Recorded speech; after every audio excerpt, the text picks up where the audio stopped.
Doctor ലൈവിലേക്ക് സ്വാഗതം. ഒരു പെൺകുഞ്ഞ് ജനിച്ചാൽ ശൈശവം മുതൽ വാർദ്ധക്യം വരെ വളർച്ചയുടെ വിവിധ ഘട്ടങ്ങളിലൂടെ കടന്നു പോകുന്നുണ്ട്. ഈ കാലയളവിൽ ശരീരത്തിൽ ധാരാളം മാറ്റങ്ങളും സംഭവിക്കുന്നുണ്ട്. ഒരു സുപ്രധാനമായ ഘട്ടമാണ് ആർത്തവം എന്നത്. ആർത്തവത്തിൻ്റെ ഒരു പ്രാധാന്യം, ആർത്തവ ക്രമം എന്നാൽ എന്ത്, ഇതെല്ലാം ഇന്നത്തെ ഡോക്ടർ ലൈവിലൂടെ. നിങ്ങളോട് സംസാരിക്കുന്നത് എറണാകുളം കിംസ് ആശുപത്രിയിലെ സീനിയർ കൺസൾട്ടന്റ് ഗൈനക്കോളജിസ്റ്റായ ഡോക്ടർ എം ജി ഉഷ. നമസ്കാരം ഡോക്ടർ. ഡോക്ടർ, ഇപ്പം ആർത്തവം സാധാരണയായിട്ടുള്ള ഒരു പ്രക്രിയയാണ് സ്ത്രീകളിൽ, എങ്കിൽ പോലും ഇതുമായിട്ട് ബന്ധപ്പെട്ട് ധാരാളം സംശയങ്ങളുണ്ടാകും. ആർത്തവ ചക്രവുമായി ബന്ധപ്പെട്ട് ഒരുപാട് പേടികളും സ്ത്രീകളിൽ ഇപ്പോഴും നിലനിൽക്കുന്നുണ്ട്. ഈ ആർത്തവത്തിൻ്റെ ഒരു പ്രാധാന്യം, ആർത്തവ ചക്രത്തിൻ്റെ പ്രാധാന്യം ഒന്ന് പറയാം.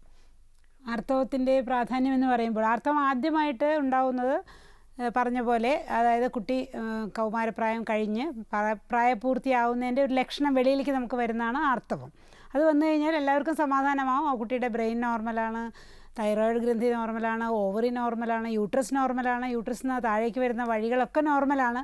അതുകൊണ്ട് കുട്ടിക്ക് ഒരു വേണ്ടി വന്നാൽ ഒരു വിവാഹം കഴിഞ്ഞാൽ ഉടനെ ഗർഭിണിയാവാൻ തക്ക കഴിവ് പോലും എല്ലാ പ്രകൃതി ഒരുക്കിയിട്ടുണ്ട് എന്നതിൻ്റെ ഒരു ലക്ഷണമായിട്ട് നമുക്ക് കണക്കാക്കാം. അതുകൊണ്ട് ആർത്തവം ആദ്യം ഉണ്ടാകുന്ന ഒരു സന്തോഷവും സമാധാനമാണ് എല്ലാവർക്കും, കൂടെ ബന്ധുക്കൾക്കൊക്കെ ശരിക്കും പറഞ്ഞാൽ. ശരിയാണ് ഡോക്ടർ, ബന്ധുക്കൾക്കൊക്കെ ഒരു സമാധാനം ഇതൊക്കെ ആണെങ്കിൽ ഈ പെൺകുട്ടിക്ക് അത് വല്ലാത്ത ദേഷ്യവും, അതായത് തുടക്കം മുതൽ ഇത്രയും നാൾ കളിച്ചൊക്കെ വളർന്നിട്ട് ഫ്രീ ആയിട്ട് നടന്നിട്ട് ഈ മാസത്തിൽ ഒരിക്കൽ ഇത് വരുന്നതിൻ്റെ ഒരു ബുദ്ധിമുട്ടും ഒക്കെ പെൺകുട്ടികൾ കുറേ കാലം അത് ശപിച്ച് നടക്കുന്ന പെൺകുട്ടികളുണ്ട്. അപ്പം ഇത് മുൻകാലങ്ങളിൽ ഒരു 13-14 വയസ്സിലൊക്കെയാണ് ഇത് ആർത്തവം തുടങ്ങുന്നത്. എന്നാൽ ഇന്ന് 9 വയസ്സൊക്കെയുള്ള ചെറിയ കുട്ടികളിൽ തുടങ്ങുന്നതായിട്ട് കാണുന്നു. എന്തുകൊണ്ടാണ് ഇത് സംഭവിക്കുന്നത്? നേരത്തെ ആർത്തവം നമ്മൾ കണ്ടുവന്നിരിക്കുന്നത്, നമ്മൾ സാമൂഹികമായും സാമ്പത്തികമായും നമ്മൾ വ്യത്യാസം വരുമ്പോൾ, നമ്മൾ പുരോഗതിയിലേക്ക് പോകുമ്പോൾ ഉണ്ടാകുന്നൊരു വ്യത്യാസമാണ്. നല്ല ആഹാരം, നല്ല ഭക്ഷണം. അപ്പോൾ ഒരു കുട്ടി ഒരു 45 കിലോ വെയിറ്റ്, ഒരു 145 സെൻറ്റിമീറ്റർ ഹൈറ്റൊക്കെ വന്നു കഴിഞ്ഞാൽ ആർത്തവം ഉണ്ടാവാനുള്ള തയ്യാറെടുപ്പായി. പക്ഷേ ഈ വെയിറ്റും ഹൈറ്റും നേരത്തെ വന്നു കഴിഞ്ഞാൽ, ഇപ്പോൾ ഒരു കുട്ടികൾക്ക് 10 വയസ്സാകുമ്പോഴേക്കും 50 കിലോ 45 കിലോ ഒക്കെ വണ്ണം വന്നു കഴിഞ്ഞാൽ ആ കുട്ടിക്ക് ആർത്തവം നേരത്തെ വരാനുള്ള സാധ്യതയുണ്ട്. അപ്പം പ്രത്യേകിച്ച് നമ്മുടെ ലൈഫ് സ്റ്റൈലും ആഹാരവും ഭക്ഷണ രീതിയും എല്ലാം ആണ് നേരത്തെ ആർത്തവം വരുന്നതിന് ഒരു കാരണം ചൂണ്ടിക്കാണിക്കുന്നത്. ഡോക്ടർ, ഒരു കോളുണ്ട്. ഹലോ. ഹലോ, നമസ്കാരം. ഡോക്ടറോട് സംസാരിച്ചോളൂ. ഡോക്ടർ, എനിക്ക് 53 വയസ്സുണ്ട്. എന്റെ മെൻസസ് നിന്നിട്ടില്ല. ശരി. അതെന്താണ്? ജാസ്തി പോവും ചെയ്യും, വയറുവേദന. അതെ അതെ, അടിവയറ് വേദന. അടിവയറ് വേദന, ജാസ്തി ബ്ലീഡിങ്, 53 വയസ്സ്. ആരെങ്കിലും ഒന്ന് കാണിക്കണം. കാരണം 50 to 55 വയസ്സിൻ്റെ ഇടയിലാണ് നമ്മുടെ സ്ത്രീകൾ ആർത്തവം നിൽക്കുന്നത്. അപ്പോൾ 50 വയസ്സ് കഴിഞ്ഞാൽ നിങ്ങൾക്ക് ബ്ലീഡിങ് ഉണ്ടെങ്കിൽ നമ്മളത് ആർത്തവം നിന്നിട്ടുള്ള ബ്ലീഡിങ് പോലെ ശ്രദ്ധിച്ച് നോക്കി വേറെ പ്രശ്നങ്ങളൊന്നും ഇല്ലയെന്ന് നോക്കേണ്ടത് അത്യാവശ്യമാണ്. അപ്പം നിങ്ങൾ ആരെങ്കിലും ഒന്ന് കാണിക്കണം. മിക്കവാറും ചിലപ്പോൾ മരുന്ന് കൊണ്ടോ ചിലപ്പോൾ ഒരു ഓപ്പറേഷൻ വരെ പോകാവുന്ന ചിലപ്പോൾ ചെറിയ കാരണങ്ങളുണ്ടാകാം. ഒന്ന് കാണിക്കുന്നത് നല്ലതാണ്. ഡോക്ടർ, ഇപ്പോൾ നേരത്തെ പറഞ്ഞതനുസരിച്ച് ഒരു രാജ്യത്തിൻ്റെ അല്ലെങ്കിൽ ഒരു നാടിൻ്റെ സാമ്പത്തിക സ്ഥിതിയും ഈ പെൺകുട്ടികളുടെ ആരോഗ്യ ഇതുമായിട്ട് വളരെയധികം ബന്ധപ്പെട്ട് കിടക്കുന്നു. തീർച്ചയായിട്ടും. പണ്ടൊക്കെ നമ്മൾ 14-15 വയസ്സിലല്ലേ, അതിപ്പോൾ നമ്മൾ നേരത്തെയായി. അതുപോലെ ആർത്തവം നിൽക്കുന്നത്, പണ്ട് നമ്മൾ 40 വയസ്സ് കഴിഞ്ഞാൽ അത് നിൽക്കാറായി എന്ന് പറയും. ഇപ്പോൾ 50 വയസ്സ് കഴിഞ്ഞാൽ സ്ത്രീകൾ ആരോഗ്യവതികളായിട്ടും മാസമുറ വന്നുകൊണ്ടിരിക്കുന്നവർ. അത് പ്രത്യേകിച്ച് ഈ ആരോഗ്യവും പിന്നെ ലൈഫ് സ്റ്റൈലും എല്ലാം ആയിട്ട് ബന്ധപ്പെട്ടതാണ്. അടുത്തൊരു കോളിലേക്ക് പോകാം ഡോക്ടർ. ഹലോ. ഹലോ, ഇത് വടകരന്ന് വിളിക്കുന്നതാണേ. ചോദിച്ചോളൂ. എന്റെ ചേച്ചിന്റെ മകളെ ഒരു കാര്യം അറിയാനല്ലോ. അവർക്ക് പിന്നെ മെഡിക്കൽ കോളേജിലെല്ലാം കിടന്ന് ICUലെല്ലാം ആയിട്ടിരുന്നു. ഒന്നുകൂടെ ചോദിക്കോ, ചോദ്യം വ്യക്തമായില്ല. അവർക്ക് ആദ്യം ബ്ലീഡിങ് ഉണ്ടായാലും. ബ്ലീഡിംഗ് ഉണ്ടായി. എത്ര വയസ്സുണ്ട്? 11 വയസ്സായതാ മെൻസസ് ആദ്യം ആയത്. ഇപ്പൊ ബ്ലീഡിങ് ഒന്നുമില്ല. പിന്നെയും മെൻസസ് തീരെ നിന്നുപോയി. എത്ര വയസ്സായി ഇപ്പോ? 23 വയസ്സായി. പെട്ടെന്ന് നിന്നുപോയ. അന്നേരം ഡോക്ടറെ കാണിച്ചിട്ട് ഹോർമോണിന്റെ കുറവാണെന്ന് പറഞ്ഞു. അങ്ങനെ ഹോർമോൺ മരുന്ന് കുടിച്ച് മെൻസസ് ആയി. ഇപ്പം പിന്നെ 3 മാസം അങ്ങനെ ഗുളിക കഴിഞ്ഞ് ഇപ്പൊ പിന്നെയും നിന്നുപോയി. ഡോക്ടർ പോലെ ഡോക്ടർ പറഞ്ഞ അണ്ടാശയം ചുരുങ്ങുന്നുണ്ട്. അതെന്തുകൊണ്ടാ ഡോക്ടർ? അണ്ടാശയം ചുരുങ്ങാൻ ഒരുപാട് കാരണങ്ങളുണ്ട്. ഇപ്പോൾ നമുക്കൊരു മംസ് വരിക, എന്തെങ്കിലും അണ്ടാശയത്തിന് എന്തെങ്കിലും അസുഖം വരുമ്പോൾ, അല്ലെങ്കിൽ ക്രോമസോമിൻ്റെ വ്യത്യാസം വരിക, അങ്ങനെയൊക്കെ ഉണ്ടെങ്കിലും വരാം. പക്ഷേ എനിക്ക് തോന്നുന്നത് പേടിക്കാനുള്ള ഒന്നുമല്ല. അണ്ടാശയം ചുരുങ്ങിയാലും അണ്ടാശയത്തിൻ്റെ പ്രധാന പ്രവൃത്തി എന്താണ്? ഹോർമോൺ തരിക, കുട്ടികളെ ഉണ്ടാക്കാനുള്ള അണ്ടം തരിക. അപ്പോൾ ഇതിൽ അണ്ടാശയം ചുരുങ്ങിപ്പോയാൽ ഹോർമോണും ഉണ്ടാവില്ല, അണ്ടവും ഇല്ല. പക്ഷേ ആരോഗ്യത്തിന് നമുക്ക് ഏറ്റവും അത്യാവശ്യം ഹോർമോണാണ്. അപ്പോൾ ഹോർമോൺ ഗുളിക കൃത്യമായിട്ട് കഴിച്ചാൽ മാസമുറ വരും, നിങ്ങളുടെ ആരോഗ്യമൊക്കെ കുട്ടിയുടെ ആരോഗ്യമൊക്കെ ശരിയായിരിക്കും. പക്ഷേ ഗർഭവതിയാവാൻ അണ്ടാശയം ഒരുപാട് ചുരുങ്ങിപ്പോയാൽ ചിലപ്പോൾ അണ്ടം, നമുക്കിപ്പോൾ എല്ലാ സൗകര്യവും ഉണ്ടല്ലോ, വേറൊരാളുടെ അണ്ടം, ഒരു സിസ്റ്റർ, അമ്മയുടെ, അനിയത്തിയുടെ, ചേച്ചിയുടെ ആരുടെയെങ്കിലും അണ്ടം വെച്ചിട്ട് അവർ ഗർഭമാവാൻ പറ്റും. കൂടിയാൽ അതേ വരാൻ പോകുന്നുള്ളൂ, വേറെ ഭയപ്പെടാനുള്ളതൊന്നുമല്ല. മാസമുറ കറക്റ്റായിട്ട് വരുത്താൻ ഹോർമോൺ കഴിച്ചാൽ മതി, അപ്പോൾ ആരോഗ്യം ശരിയാവും. തീർച്ചയായിട്ടും 23 വയസ്സുള്ള കുട്ടിക്ക് ആർത്തവം നിന്ന് പോകുന്നു എന്ന് പറയുമ്പോൾ വിഷമം ഉണ്ടാവും. അടുത്തൊരു കോളിലേക്ക് പോകാം ഡോക്ടർ. ഹലോ. ഹലോ, നമസ്കാരം. നമസ്കാരം, ചോദിച്ചോളൂ ഡോക്ടറോട്. സൗദിയിൽ നിന്നാണ് വിളിക്കണേ. എന്റെ പേര് റഫീഖ്. എന്താ സംശയം? എനിക്ക് രണ്ട് കുട്ടികളാണ്. ഡോക്ടർ, എന്റെ വൈഫിന് ആർത്തവം ഒരാഴ്ചയിൽ കൂടുതൽ 10 ദിവസം എല്ലാം ആവുന്നുണ്ട്. അതെന്താണ്? വയസ്സ് എത്രയാണ്? വയസ്സ് 21. 21 വയസ്സ് വൈഫിന്റെയോ? 2 കുട്ടികളുണ്ടോ? 2 കുട്ടികളുണ്ട്. എത്ര വയസ്സിൽ കല്യാണം കഴിച്ചു? കല്യാണം 17.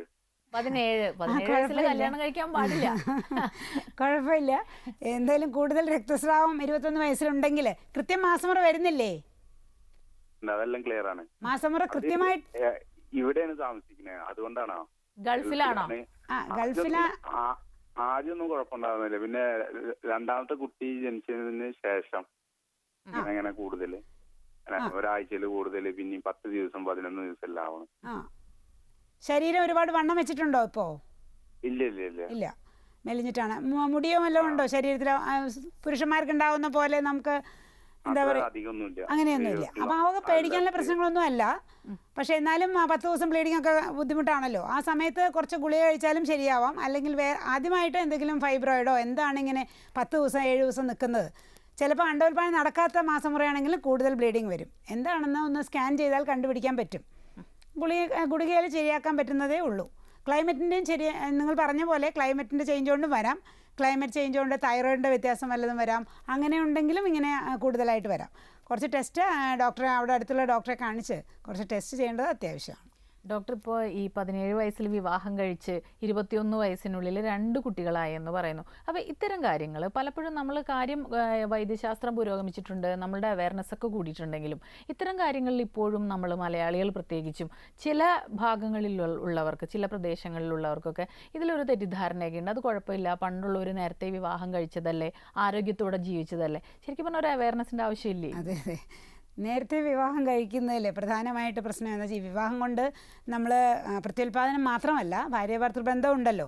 അപ്പോൾ അങ്ങനെ നേരത്തെ ഭാര്യാഭർത്തൃ ബന്ധം വരുമ്പോൾ നമുക്ക് എപ്പോഴും 2 ടിഷ്യൂസ് തമ്മിൽ വരുമ്പോഴും ഈ ഇൻഫെക്ഷൻ പോലെയൊക്കെ വരാം, വൈറൽ ഇൻഫെക്ഷൻ പോലെയൊക്കെ വരാം. അപ്പോൾ ശരിക്കും നമ്മൾ ഈ ക്യാൻസർ, സർവിക്സ്, പ്രത്യേകിച്ച് ഗർഭാശയ മുഖ ക്യാൻസർ അല്ലെങ്കിൽ ഗർഭാശയ ഗള ക്യാൻസറിനൊക്കെ കാരണം ശരിക്കും പറഞ്ഞാൽ കൂടുതൽ കാലം ഭാര്യാഭർത്തൃ ബന്ധം ഉണ്ടായതും നേരത്തെ 11 വയസ്സ് 12 വയസ്സെന്നൊക്കെ പറയുമ്പോൾ, അല്ലെങ്കിൽ 15 വയസ്സെന്നൊക്കെ പറയുമ്പോൾ ഗർഭപാത്രം മുഖമൊക്കെ വളരുന്നേ ഉള്ളൂ. ആ സമയത്ത് ഒരു വൈറൽ ഇൻഫെക്ഷൻ കിട്ടിയായി കഴിഞ്ഞാൽ, വൈറൽ ഇൻഫെക്ഷനാണ് ക്യാൻസർ സർവിക്സ് ആയിട്ട് മാറുന്നത്, ഗർഭാശയ ഗള ക്യാൻസറായിട്ട് മാറുന്നത്.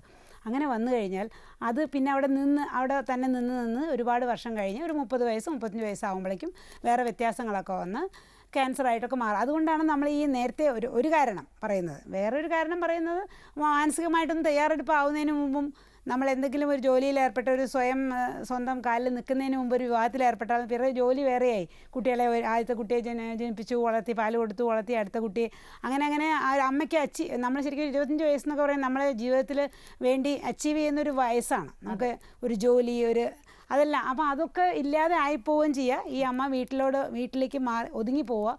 പിന്നെ കുട്ടികളൊക്കെ പറന്ന് വലുതായി പോവും, അമ്മ ചെറിയ ഡിപ്രഷൻ അങ്ങനെയൊക്കെ വരാവുന്നതാണ് സ്ത്രീകൾക്ക്. അപ്പോൾ അതുകൊണ്ട് നമ്മൾ പറയും കുറച്ച് ജീവിതത്തിൽ ഒരു അച്ചീവ്മെൻ്റ് ഒക്കെ ആയിട്ട് മതി വിവാഹം എന്നുള്ളത് അല്ലേ. ഡോക്ടർ, നമുക്കൊരു ഇടവേളയ്ക്ക് ശേഷം തിരികെ വരാം. ഡോക്ടർ ലൈവിൽ ഒരു ഇടവേള. ഡോക്ടർ ലൈവ് തുടരുന്നു. ഡോക്ടർ, ഇപ്പം ചില കുട്ടികൾക്ക് കൗമാരപ്രായത്തിൽ ഈ ആർത്തവം തുടങ്ങിക്കഴിഞ്ഞാൽ അടുപ്പിച്ചടുപ്പിച്ചുള്ള മാസങ്ങളിൽ കൂടുതൽ ദിവസം ഇതുപോലെ ബ്ലീഡിങ്, അല്ലെങ്കിൽ 10 ദിവസം കൂടുമ്പോൾ ഒക്കെ വീണ്ടും വരുന്നതായിട്ടൊക്കെ പറഞ്ഞു കേട്ടിട്ടുണ്ട്.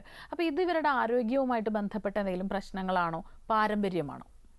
ഇത് ശരിക്കും പറഞ്ഞാൽ ഇത് ആരോഗ്യമല്ല, ആരോഗ്യമായിട്ട് ബന്ധപ്പെട്ടതെന്ന് പറയാനില്ല. ഇത് ഒരു കാര്യം മെച്യൂർ ആവുക. ഇപ്പോൾ ഓവറി പ്രവർത്തിക്കാൻ തുടങ്ങി കുറച്ച് മെച്യൂരിറ്റി വരണം ഓവറിക്ക്. ഓവറിയുടെ എല്ലാ കാര്യം, അതായത് ഓവറി ആദ്യത്തെ ആഴ്ചകളിൽ ഫോളിക്കിളിൽ ഒരു ഹോർമോൺ ഉൽപ്പാദിപ്പിക്കണം, കുറച്ച് കഴിഞ്ഞാൽ വേറൊരു ഹോർമോൺ ആവും. ഇതെല്ലാം ഉൽപ്പാദിപ്പിക്കണമെങ്കിൽ ഓവറിക്ക് ഒരു മെച്യൂരിറ്റി വരണം, പൂർണ്ണ വളർച്ച എത്തണം. അപ്പോൾ പൂർണ്ണ വളർച്ച എത്തുന്നതിന് മുമ്പ് ഒരു ഹോർമോൺ മാത്രമേ, ഒരു ഫോളിക്കിളിൽ ഒരു ഹോർമോൺ മാത്രമേ ഉൽപ്പാദിപ്പിക്കുള്ളൂ. അത് അണ്ടോൽപാദനം നടക്കാതെ, അത് കോർപ്പസ് ലൂട്ടിയം എന്ന് പറഞ്ഞൊരു ബോഡി ആവാതെ അതിന് 2 ഹോർമോൺ ഉൽപ്പാദിപ്പിക്കാൻ പറ്റില്ല. 2 ഹോർമോൺ ഉൽപ്പാദിപ്പിക്കുമ്പോഴാണ് നമുക്ക് എല്ലാവരും പറയുന്ന പോലെ എനിക്ക് മാസമുറ കറക്റ്റാണ്, എനിക്ക് 3-4 ദിവസമേ ഉള്ളൂ, വളരെ കുറച്ചാണ്, സാധാരണ പോലെയാണ്, ഒരുപാട് കൂടുതലൊന്നുമില്ല എന്ന് പറയുന്ന ഒരു ബ്ലീഡിങ് കിട്ടണമെങ്കിൽ 1 വർഷം എന്തായാലും കഴിയണം. അപ്പോൾ ആദ്യത്തെ 1-2 വർഷത്തിൽ ഇവർക്ക് കുറച്ച് തെറ്റിയൊക്കെ വരാം, കുറച്ച് കൂടുതലൊക്കെ വരാം. ഇത് സാധാരണയാണ്, ഇത് ഭയപ്പെടാനുള്ളതല്ല. പക്ഷേ അതിന് ചിലപ്പോൾ മരുന്ന്, കാരണം പ്രത്യേകിച്ച് കുട്ടികൾക്ക് സ്കൂളുകളിൽ പോകാനുള്ളതാണ്, ടോയ്ലറ്റൊന്നും ഇല്ലാത്ത സ്കൂളുകളൊക്കെ ആയിരിക്കും, അവർക്ക് വലിയ ബുദ്ധിമുട്ടായിരിക്കും. അപ്പോൾ അവർ ആരുടെയെങ്കിലും സഹായം തേടി ഡോക്ടർമാരെ കാണിച്ചിട്ട് ഗുളിക കൊടുത്താൽ, ആ സമയത്ത് മാത്രം ഗുളിക കൊടുത്താൽ ബ്ലീഡിങ് കുറച്ച് പരിമിതപ്പെടുത്താവുന്നതാണ്. ഡോക്ടർ, ഇപ്പോൾ ഇത് പറഞ്ഞ പോലെ 28 ദിവസം 30 ദിവസമൊക്കെ കൂടുമ്പോൾ കൃത്യമായിട്ട് ആർത്തവം വരുന്നതാണോ ശരിയായ ഒരു രീതി? എന്തെങ്കിലും ആരോഗ്യ പ്രശ്നം കൊണ്ടാണോ ഇതിനൊരു മാറ്റം സംഭവിക്കുന്നത്? ആർത്തവം ശരിക്കും കൃത്യമായിട്ട് തന്നെ വരണം. നമുക്ക് എല്ലാത്തിനും ചിട്ടയുള്ള പോലെ നമ്മുടെ ശരീരത്തിനൊരു ചിട്ടയുണ്ട്, അതങ്ങനെ വരുള്ളൂ. അപ്പോൾ പക്ഷേ ആ ചിട്ട എന്ന് പറയുന്നത് 28 ദിവസം എന്ന് പറഞ്ഞാൽ 21 ദിവസം, ഒരാഴ്ച മുൻപും വരെയും ഒരാഴ്ച കഴിഞ്ഞ് വന്നാലും നോർമലാണ്. അപ്പോൾ ചിലർ പറയും എൻ്റെ മാസമുറ തെറ്റാണ്. എപ്പോഴും ചോദിച്ചാൽ പറയും 2 ദിവസം വ്യത്യാസമുണ്ട്. 2 ദിവസം വ്യത്യാസം നോർമലാണ്, ഒരാഴ്ച മുൻപായാലും നോർമലാണ്. 21 ദിവസം വരെയും 21 ദിവസത്തിനുള്ളിൽ വന്നാൽ നമ്മൾ പറയും ഓ ഇത് നേരത്തെ വന്നല്ലോ, എന്തെങ്കിലും നോക്കാം. അല്ല അതുപോലെ ഒരാഴ്ച 35 ദിവസം, 28 കഴിഞ്ഞ് ഒരാഴ്ച കഴിഞ്ഞ് 35 ദിവസം കഴിഞ്ഞ് വരുമ്പോഴും നമ്മൾ ആലോചിക്കും വേറെ വല്ല ചെറിയ പ്രശ്നമുണ്ടോ എന്ന് നോക്കണം. അപ്പോൾ ഒരാഴ്ച മുൻപോട്ടും പുറകോട്ടും പോകുന്നത് കുഴപ്പമില്ല ശരിക്കും പറഞ്ഞാൽ. നമ്മൾ സ്ത്രീകൾക്ക് അടിസ്ഥാനപരമായിട്ടുള്ള ഒരുപാട് പ്രശ്നങ്ങൾ യാത്ര ചെയ്യുമ്പോൾ, തൊഴിലിടങ്ങളിൽ, സ്കൂളിൽ പോകുന്ന പെൺകുട്ടികൾക്ക് ഉള്ളതുകൊണ്ട് തന്നെ കൃത്യമായിട്ട് ഇതിൻ്റെ പാഡുകൾ, സാനിറ്ററി നാപ്കിനുകൾ മാറ്റുന്നതിന് അതിൻ്റെ സമയദൈർഘ്യമൊക്കെ ചിലർ വീട്ടിൽ നിന്ന് ഇത് വച്ചിട്ട് വന്നാൽ തിരിച്ച് വീട്ടിലെത്തുമ്പോഴാണ് മാറ്റുന്നത്. അപ്പോൾ അത് ഏതെങ്കിലും തരത്തിലുള്ള ആരോഗ്യ പ്രശ്നങ്ങൾക്ക് കാരണമാകുന്നു? അതെ, അത് വളരെ പ്രധാനമായിട്ടുള്ള കാര്യമാണ്. ചെറിയ കുട്ടികളിൽ ഇങ്ങനെ പ്രത്യേകിച്ച് ഈ ടോയ്ലറ്റ്സ് ഒക്കെ നല്ലതല്ലാത്തതുകൊണ്ട് ഗവൺമെൻറ് ലെവലിൽ പോലും ഇപ്പോൾ അത് എടുത്തിട്ടുണ്ടല്ലോ. വെൻഡിങ് മെഷീൻസ് വന്നിട്ടുണ്ട്, sanitary napkin vending machines, disposal machines ഒക്കെ വന്നിട്ടുണ്ട്. ഇതുകൊണ്ടാണ് കുട്ടികൾ രാവിലെ ഒരു പാഡ് വെച്ച് കഴിഞ്ഞാൽ വൈകുന്നേരം അത് അവിടെ തന്നെ അത് വെറ്റായി, അത് ഡ്രൈ ആയി, പിന്നെ വെറ്റായി. അത് വളരെ തെറ്റാണ്. ജനനേന്ദ്രിയ ഇൻഫെക്ഷൻസ് ഒക്കെ വരാം, അത് കഴിഞ്ഞ് പിന്നെ ഇൻഫെർട്ടിലിറ്റി ഒക്കെ വരാം. അതുകൊണ്ട് അത് വളരെ തെറ്റായിട്ടുള്ള കാര്യം. അവർ വെറ്റായി കഴിഞ്ഞാൽ അവരപ്പോൾ ചേഞ്ച് ചെയ്യണം, ഡ്രൈ ആക്കണം. അതാണ് നമ്മൾ പറഞ്ഞു കൊടുക്കുക. അതിന് സൗകര്യം ഒരുക്കി കൊടുക്കേണ്ടത് മാതാപിതാക്കളും സ്കൂളിലെ ആൾക്കാരും ചുമതലപ്പെട്ട ആൾക്കാരുമാണ്. അതിന് നമുക്കും ചുമതലയുണ്ട്, നമ്മളത് അവരെ മനസ്സിലാക്കി കൊടുക്കണം. അടുത്തൊരു കോളിലേക്ക് പോകാം ഡോക്ടർ. ഹലോ. ഹലോ, നമസ്കാരം ഡോക്ടർ. ഞാൻ കോഴിക്കോട് നിന്നാണ് വിളിക്കുന്നത്. പറയൂ. എന്റെ മോൾക്ക് വേണ്ടിയിട്ട്. എന്റെ മോൾക്ക് 32 വയസ്സുണ്ട്. ആർത്തവം ഒരു 5 ദിവസം മുന്നോട്ട് വരുന്നുണ്ട്. പക്ഷെ ആർത്തവം വരുമ്പോ ഭയങ്കര നടുവേദന വരുന്നു, ബാക്ക് പെയിൻ വരുന്നു, നടക്കാനൊന്നും പറ്റുന്നില്ല എന്നാ പറയുന്നത്. വിവാഹം കഴിഞ്ഞ കുട്ടിയാണോ? അതെ, ഒരു കൊച്ചുണ്ട്, 3 വയസ്സായ ഒരു കുട്ടിയുണ്ട്. ഒരു കുട്ടിയാവാൻ ബുദ്ധിമുട്ടുണ്ടായിരുന്നോ? കുട്ടിയാവാൻ ഇല്ല, കല്യാണം കഴിഞ്ഞ 2 മാസം കഴിഞ്ഞപ്പം പ്രഗ്നന്റ് ആയി. ഈയിടെയാണോ ഇപ്പൊ വേദന തുടങ്ങിയിരിക്കുന്നേ? അതിന് മുന്നുണ്ട്, പക്ഷെ ഇത്രയില്ല. ഇപ്പൊ പ്രസവം കഴിഞ്ഞതിന് ശേഷം ഇങ്ങനെയൊക്കെ വന്നിരിക്കുന്നത്. മുട്ടിന് വേദന വരുന്നുണ്ട് ചില മാസങ്ങളില്, ചിലപ്പോ ഭയങ്കര ബാക്ക് പെയിൻ വരുന്നു. മുട്ടിന് വേദനയും ബാക്ക് പെയിനും ഒക്കെ വേറെ വല്ല ഇനി വൈറ്റമിൻ ഡി ഡെഫിഷ്യൻസി അങ്ങനെയൊക്കെ നിങ്ങൾ നോക്കണം, ഡോക്ടറെ കാണിക്കണം. നേരെ മറിച്ച് ആർത്തവത്തിൻ്റെ കാര്യത്തിലാണെങ്കിൽ 5 ദിവസം വലിയ കുഴപ്പമില്ല. പക്ഷേ ബാക്ക് പെയിൻ, ഭയങ്കര ബാക്ക് പെയിൻ ആണെങ്കിൽ എൻഡോമെട്രിയോസിസ്, ഓവറിയിൽ ചില കട്ടി പോലെ വരാം, എൻഡോമെട്രിയോസിസ് എന്ന് പറയും. അതുണ്ടോയെന്നൊന്ന് നോക്കണം. പിന്നെ യൂട്രസിൻ്റെ ഭിത്തിയിൽ അഡിനോമയോസ് എന്ന് പറഞ്ഞ പ്രയാസം, അതെല്ലാം സ്കാനിലൊക്കെ ഡോക്ടറെ കാണിച്ചാൽ എളുപ്പം പറഞ്ഞ് മനസ്സിലാക്കി തരും. അതിന് നല്ല ചികിത്സകളും ഉണ്ട്. അത് പേടിക്കാനുള്ളതൊന്നുമല്ല, ഓപ്പറേഷനൊന്നും വേണ്ടി വരുന്നതല്ല. വേറെ ഇപ്പോൾ 3 വയസ്സായതുകൊണ്ട് ഒരു ഗർഭം കൂടി വേണമെങ്കിൽ എളുപ്പം ഗർഭമായി കഴിഞ്ഞാൽ ചിലപ്പോൾ ഈ ചെറിയ ചെറിയ പ്രശ്നങ്ങളൊക്കെ മാറിപ്പോവുകയും ചെയ്യും. അടുത്തൊരു കോളിലേക്ക് പോകാം ഡോക്ടർ. ഹലോ. ഹലോ, നമസ്കാരം, സംസാരിച്ചോളൂ. നമസ്കാരം മാഡം. എനിക്കാണെങ്കിൽ ഇപ്പോൾ 24 വയസ്സുണ്ട്. അപ്പോൾ എനിക്ക് നേരത്തെ പീരീഡ്സ് ഇങ്ങനെ അല്ല അപ്പൊ ക്രമമല്ലാതെ വരുന്നുണ്ടായിരുന്നു. അപ്പൊ അങ്ങനെ ഡോക്ടറിനെ കണ്ടു, സ്കാൻ ചെയ്തിട്ടുണ്ട്. അപ്പം പോളിസ്റ്റിക് ഓവറീസിന്റെ പ്രോബ്ലം ഉണ്ടെന്ന് പറഞ്ഞു. അങ്ങനെ ഒരു 3 months മെഡിസിൻ കഴിച്ചു, കറക്റ്റ് ആയിട്ടുണ്ടായിരുന്നു. പിന്നെയും ഇടയ്ക്ക് ഇതുപോലെ കറക്റ്റ് ഇത്ര പീരീഡ്സിൽ കറക്റ്റ് ഡേയ്സ് ഇതായിട്ട് വരുന്നില്ല. ഒരു 30-35 ഡേയ്സ് അല്ലെങ്കിൽ കറക്റ്റ് ഒരു ഡേറ്റ് എന്ന് പറയാൻ പറ്റില്ല. കുറച്ച് അബ്നോർമലായിട്ട് മുടിയുണ്ടോ? പുരുഷന്മാർക്കുള്ള പോലത്തെ മുടിയുണ്ടോ? നമ്മുടെ upper lip hair, chin hair, sideburn ഒക്കെ പറയും, അങ്ങനെയൊക്കെ മുടിയുണ്ടോ? ഇല്ല, അങ്ങനെയൊന്നുമില്ല. പോളിസിസ്റ്റിക് ഓവറി ഒരുപാട് കൂടുതലായി അങ്ങനെയൊക്കെ വരാം. എന്തായാലും അങ്ങനെ ഇല്ലല്ലോ, നന്നായി. ഏതായാലും ഈ പോളിസിസ്റ്റിക് ഓവറി നിങ്ങളുടെ ഈ പ്രായത്തിൽ നിങ്ങൾക്ക് ആവശ്യമുള്ളത്, നിങ്ങൾക്ക് ഒരു 45 ദിവസത്തിൽ ഒരിക്കൽ മാസമുറ വന്നാൽ മതി, അതിൽ കൂടുതൽ വേണ്ട. പിന്നെ മുടിയൊക്കെ ഉണ്ടെങ്കിൽ ഈ സ്ഥിരമായിട്ട് ഗുളിക കഴിക്കേണ്ട ആവശ്യമുള്ളൂ. നിങ്ങൾ വണ്ണം കുറച്ചാൽ തന്നെ മിക്കവാറും നിങ്ങളുടെ മാസമുറ ശരിയാവും. പിന്നെ വേറെ ഒന്നുള്ളത് നിങ്ങൾക്ക് ചെയ്യാവുന്നത്, ഇപ്പോൾ വണ്ണം കുറച്ചിട്ടും അല്ലെങ്കിൽ വണ്ണം കുറയ്ക്കാൻ ബുദ്ധിമുട്ട്, അല്ലെങ്കിൽ വണ്ണം കുറച്ച് ശരിയാവുന്നില്ല, അങ്ങനെയൊക്കെ ഉണ്ടെങ്കിൽ നിങ്ങളൊരു 45 ദിവസം ആകുമ്പോൾ ഡോക്ടറോട് പറഞ്ഞാൽ ഡോക്ടർ എഴുതി തരും ഗുളിക. ഒരു 5 ദിവസം ഗുളിക കഴിച്ചാൽ മാസമുറ വരും. അത്രയും നിങ്ങൾക്ക് ഇപ്പോൾ ആവശ്യമുള്ളൂ. നിങ്ങൾ വിവാഹിതയല്ലല്ലോ. വിവാഹം കഴിഞ്ഞാൽ പിന്നെ എളുപ്പം ഗർഭമാവാൻ ശ്രമിക്കണം. പിന്നെ ആ സമയത്ത് ഡോക്ടറെ ചിലപ്പോൾ കൺസൾട്ട് ചെയ്ത് ഗർഭമാവാനുള്ള ഗുളികകൾ കഴിക്കേണ്ടി വരും. അടുത്തൊരു കോളിലേക്ക് പോകാം ഡോക്ടർ. ഹലോ. ഹലോ, നമസ്കാരം. ഡോക്ടർ ലൈവാണ്, സംസാരിച്ചോളൂ. ഡോക്ടർ, എനിക്ക് പിന്നെ മാസം വന്നാൽ ബ്ലീഡിങ് വരുവാണ്. വയസ്സ് പറയൂ. 43 വയസ്സ്. കുട്ടികൾ 2 പേര്. ഓക്കെ, പറയൂ. ചോദിച്ചോളൂ. മാസമുറ വന്നാൽ സ്കാൻ ചെയ്തപ്പോൾ ഓവറിക്കകത്ത് ചെറുതായിട്ട് മഴയുണ്ട്. അത് കുഴപ്പമില്ല. ഓവറിക്കകത്ത് ചെറുതായി മുഴയോ? ക്ലിയർ ആവുന്നില്ല അല്ലേ ഡോക്ടർ? ഈ ഓവറിയിൽ ഉണ്ടാകുന്ന മുഴകൾ ഈ ആർത്തവത്തിൽ വ്യത്യാസങ്ങൾ ഉണ്ടാക്കുന്നുണ്ട്. വളരെ അപൂർവമാണ് അങ്ങനെ ഓവറിയിൽ ഉണ്ടായ മുഴ കൊണ്ട് ആർത്തവത്തിൽ വ്യത്യാസം വരാൻ സാധ്യതയില്ല.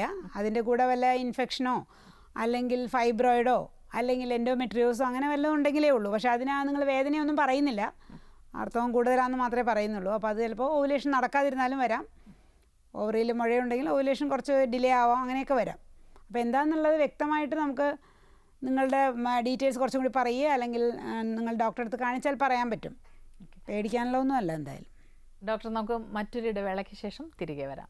ഡോക്ടർ ലൈവിൽ ഒരു ഇടവേള കൂടി.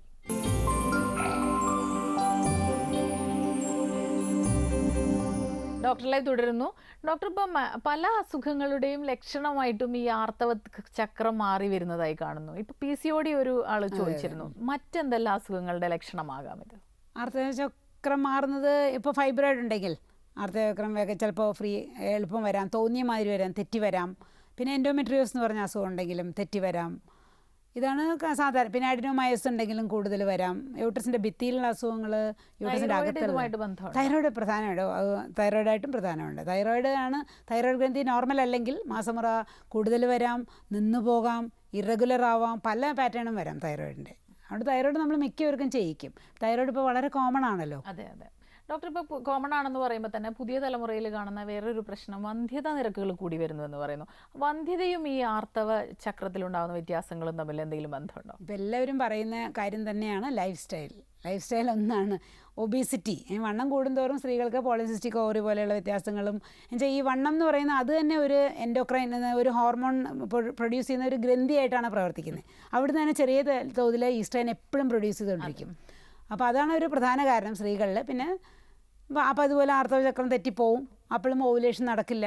അപ്പോൾ പിന്നെ ഈ ലൈഫ് സ്റ്റൈൽ കൊണ്ട് അവർ ഒരുമിച്ച് താമസിക്കുന്നത് വളരെ കുറവാണ്. തോന്നിയ സമയത്ത് ഉറങ്ങുക, ഇങ്ങനത്തെ സ്ട്രെസ്സ് വരുമ്പോൾ നമ്മൾ അറിയുന്നില്ല. നമ്മൾ ചെറുപ്പമാണ്, അപ്പോൾ നമുക്ക് ഒരു കുഴപ്പമില്ല, ഞാൻ ഉറങ്ങാതെയൊക്കെ 12 മണി വരെയൊക്കെ ഇരിക്കുന്നിട്ട് 3 മണിക്ക് എൻ്റെ വർക്കിന് പോകും.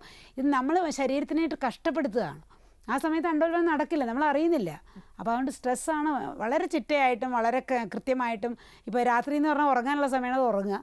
കുറച്ച് സമയം കൃത്യമായിട്ടെങ്കിലും ഉറങ്ങുക. ഒരു 6 മണിക്കൂർ 8 മണിക്കൂർ ഉറങ്ങാൻ സമയം എടുക്കുക, ഉറങ്ങേണ്ട സമയത്ത്. അങ്ങനെയൊക്കെ ചെയ്താൽ ഈ പ്രശ്നങ്ങൾ വരില്ല. പക്ഷേ ഇന്നത്തെ കുട്ടികൾ അങ്ങനെ പറഞ്ഞാൽ അവരുടെ ലൈഫ് സ്റ്റൈൽ അങ്ങനെ ആയിപ്പോയി, നമ്മളാക്കിയതാണോ എന്തോ, അത് ശരിയാക്കാൻ ഭയങ്കര പാടാണ്. ഒരു കാര്യം അതാണ്.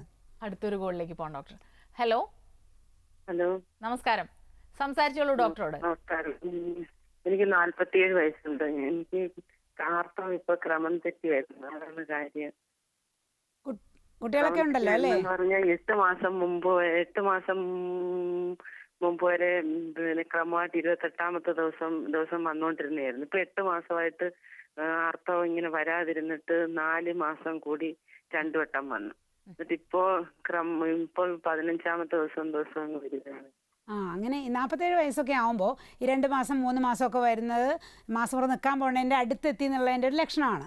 പക്ഷേ അങ്ങനെ വന്നു കഴിഞ്ഞാൽ നിങ്ങൾക്ക് ഒരുപാട് ബ്ലീഡിങ് വരാം, ക്ഷീണം വരാം, DNCയിലേക്കൊക്കെ പോവാം. അപ്പോൾ അതുകൊണ്ട് ചെയ്യാനുള്ളത് ഈ 47 വയസ്സൊക്കെ ആയി ഇങ്ങനെയൊക്കെ തെറ്റിക്കഴിഞ്ഞാൽ നിങ്ങൾ ഡോക്ടറോട് ചോദിച്ചിട്ട് 45 ദിവസം കൂടുമ്പോൾ കൃത്യമായിട്ട് മാസമുറ വരാനുള്ള ഗുളിക തരാൻ പറഞ്ഞാൽ മതി, തരും ഡോക്ടർ.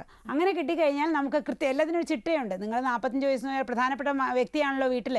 ആ സമയത്ത് പെട്ടെന്ന് ഒരു കല്യാണത്തിനൊക്കെ പോകും, ഭയങ്കര ബ്ലീഡിങ് വന്നു, ആശുപത്രി കൊണ്ടുപോകേണ്ടി വന്നു, DNC അതൊന്നും പറ്റുന്നതല്ലല്ലോ. അപ്പോൾ അതുകൊണ്ട് കൃത്യമായിട്ട് മാസമുറ വരാനുള്ള ഗുളിക കഴിച്ചാൽ ഈ കൃത്യമല്ലാത്ത 2 മാസം 3 മാസം മാറ്റിയിട്ട് എല്ലാ 45 ദിവസം കൂടുമ്പോൾ ഒരു ചിട്ട വരും. എനിക്ക് മാസമുറ വരാനുള്ള ഗുളിക ഞാൻ കഴിച്ചു, എനിക്ക് മാസമുറ വന്നു, അപ്പോൾ ഒരു സമാധാനം. ഇനി ഒരു 45 ദിവസം കഴിഞ്ഞാലേ വരുള്ളൂ, അപ്പോഴേക്കും നിങ്ങൾ ഗുളിക കഴിക്കും. അങ്ങനെ ചെയ്യുന്നതാണ് ഏറ്റവും നല്ലത്. ഡോക്ടറെ ആരെങ്കിലും അവിടെ കാണിക്കൂ. അടുത്തൊരു കോളിലേക്ക് പോകാം ഡോക്ടർ. ഹലോ. ഹലോ, നമസ്കാരം, സംസാരിച്ചോളൂ. ഞാൻ പ്രിയങ്കയാണ്, ബാംഗ്ലൂരിൽ നിന്ന് വിളിക്കുന്നത്. പറയൂ. എനിക്ക് 24 വയസ്സുണ്ട്. എനിക്ക് പീരീഡ്സ് ആക്ച്വലി ഒരു 10 ദിവസം 15 ദിവസം ഇങ്ങനെ ലേറ്റ് ആയിട്ടാണ് എല്ലാ മാസവും വരുന്നത്. ചില മാസം 5 ദിവസം ആവും, ചില ദിവസം സെയിം ഡേറ്റ് ആവും, ചില മാസങ്ങൾ ചില സമയം ഇങ്ങനെ ഒരു ഡിഫറൻസ് ചെയ്ത്. അതേപോലെ എനിക്ക് 1 ആഴ്ച 2 ആഴ്ച മുമ്പ് തന്നെ നല്ല പെയിനും ഉണ്ടാവും. അതേപോലെ ഭയങ്കര ദേഷ്യവും, കണ്ണി കണ്ടതെല്ലാം വലിച്ചെറിയുന്ന പോലെ ഒരു ദേഷ്യം, എല്ലാവരോടും ചൂടാവുന്ന. അത് ഈ ഒരു സമയത്ത് മാത്രം എനിക്ക് വരുന്നു. അതിനെന്താ ചെയ്യണ്ടേ? ഞാൻ കൺട്രോൾ ചെയ്ത് നോക്കിയിട്ട് കൂടെ നടക്കുന്നില്ല. എന്താ ചെയ്യുന്നത്? ഞാൻ IT-ലാണ്. അതെ. എന്തായാലും ഇത് ചെയ്യാൻ പറ്റുന്നത് മാസമുറ ഈ ദേഷ്യമൊക്കെ വരുന്നത് അണ്ടോൽപാദനം ഉള്ള സമയത്ത് തന്നെയാണ് ഈ ദേഷ്യമൊക്കെ വരുന്നത്. അപ്പോൾ അതിന് കുറച്ച് തൽക്കാലം ഇപ്പോൾ വിവാഹിത അല്ലാത്തതുകൊണ്ട് അണ്ടോൽപാദനം നിർത്താനുള്ള ചില ഗുളികൾ. ഒന്നാമത് നമ്മൾ കൗൺസിലിംഗ് കുറച്ച് കാര്യങ്ങളൊക്കെ വിവരമായിട്ട് പറഞ്ഞു തന്നാൽ നിങ്ങൾക്ക് കുറച്ച് വ്യത്യാസം ചിലപ്പോൾ വരുമായിരിക്കും. ഇല്ലെങ്കിൽ നമ്മൾ എളുപ്പത്തിന് നമ്മളത് പറയുകയെന്ന് വെച്ചാൽ ഗുളിക കഴിക്കുക. അപ്പോൾ അണ്ടോൽപാദനം നിർത്താനുള്ള ഗുളിക വെച്ചാൽ വളരെ കംഫർട്ടബിൾ. ഇന്ന് പോലും ഒരു OP-യിൽ ഒരു സ്ത്രീ വന്നു, അവർ ഈ അണ്ടോൽപാദനമുള്ള ഗുളിക നിർത്തിയപ്പോൾ കൊച്ചിനെ അടിക്കണതും വഴക്ക് പറയണതും ഹസ്ബൻഡായിട്ട് വഴക്കടിക്കുന്നതും ഒക്കെ തീർന്നു, കപ്പ് വലിച്ചെറിയുക, അതെല്ലാം മാറിയെന്ന് അവർ പറയുന്നത്. അപ്പോൾ അതുകൊണ്ട് ഇത് അണ്ടോൽപാദനം നടക്കുന്ന മാസമുറയിലാണ് വരിക. ഇപ്പോൾ നിങ്ങൾ വിവാഹം കഴിക്കാത്തതുകൊണ്ട് അതിന് കുറച്ച് ഗുളിക കഴിച്ചാൽ ശരിയാവാവുന്നേ ഉള്ളൂ. പിന്നെ 10-15 ദിവസം വൈകുന്നത് ബുദ്ധിമുട്ടാണെങ്കിൽ പ്രത്യേകിച്ച് ഗുളിക കഴിച്ചാൽ അത് കൃത്യമാക്കാനും പറ്റും. ഓക്കെ ഡോക്ടർ, ഇപ്പോൾ പലരുടെയും കോൾസ് നമുക്ക് മനസ്സിലായത് ഡോക്ടർ പറഞ്ഞ പോലെ ജീവിതശൈലിയിലുള്ള മാറ്റങ്ങളൊക്കെ വലിയ പ്രശ്നമാണ്. അപ്പോൾ ഒരു മെസ്സേജ് എന്നുള്ള നിലയ്ക്ക് എന്താണ് ഡോക്ടർക്ക് പറയാനുള്ളത്? നമ്മുടെ ആരോഗ്യം നമ്മുടെ റെസ്പോൺസിബിലിറ്റിയാണ്. അപ്പോൾ ചിലർ പറയും എനിക്ക് ഒന്നിനും സമയമില്ല, എക്സസൈസ് ചെയ്യാൻ സമയമില്ല. പറഞ്ഞു കഴിഞ്ഞാൽ നമ്മൾ കൃത്യമായി പ്രത്യേകിച്ച് വണ്ണവും ചിട്ടയായിട്ടുള്ള ജീവിതക്രമവുമായിട്ട് ഈ മാസമുറ വലിയ ബന്ധമുണ്ട്. അപ്പോൾ അതുകൊണ്ട് ചെറിയ കുട്ടിയെ തൊട്ട് നമ്മൾ കുറച്ച് നടക്കാനും കുറച്ച് ബോണിൻ്റെ ആരോഗ്യം സംരക്ഷിക്കാനും കുറച്ച് വ്യായാമം ചെയ്യാനും ഭക്ഷണത്തിൽ ക്രമത്തിൽ ഈ ജങ്ക് ഫുഡ് അവോയ്ഡ് ചെയ്യാനും ചോക്ലേറ്റ്സ്, ഐസ്ക്രീം അതൊക്കെ കഴിക്കാം. ഒരു ലിമിറ്റ്, എല്ലാത്തിനും ഒരു പരിധി, അമിതമായാൽ ആക്കാതെ അങ്ങനെ ചെയ്തു കഴിഞ്ഞാൽ നമ്മുടെ ആരോഗ്യം നമ്മളാണ്. രാവിലെ ബ്രഷ് ചെയ്യുന്ന പോലെ ഒരു എക്സസൈസ് ചെയ്തേ പറ്റൂ. ഞാൻ ബ്രഷ് ചെയ്യാതെ പോകില്ലല്ലോ പുറത്തേക്ക്, അതുപോലെ ഒരു എക്സസൈസ് ചെയ്യാതെ ഞാൻ ഒന്നും ചെയ്യാറില്ല. അതിൽ കൃത്യസമയത്തിന് കിടക്കുക, കൃത്യമായ ആഹാരം കഴിക്കുക, കുറച്ച് ഇടവിട്ട ആഹാരം കഴിച്ചാലും അമിതമായിട്ട് കഴിക്കാതിരിക്കുക. അങ്ങനെയൊക്കെ ചെയ്ത് നമ്മുടെ ശരീരം നോക്കിക്കഴിഞ്ഞാൽ ആർത്തവവും ജീവിതവും വലിയ കുഴപ്പമില്ലാണ്ട് കൊണ്ടുപോകാൻ പറ്റുന്നതാണ് നമ്മൾ പഠനങ്ങളിൽ കണ്ടേക്കുന്നതും നമ്മൾ അനുഭവിച്ചിട്ടുള്ളതും. ഡോക്ടർ, ഇന്നത്തെ ഡോക്ടർ ലൈവിൻ്റെ സമയം അവസാനിച്ചിരിക്കുകയാണ്. വളരെയധികം നന്ദി ഞങ്ങളോട് സഹകരിച്ചതിന്. ഇന്നത്തെ ഡോക്ടർ ലൈവ് ഇവിടെ അവസാനിക്കുന്നു. നമസ്കാരം.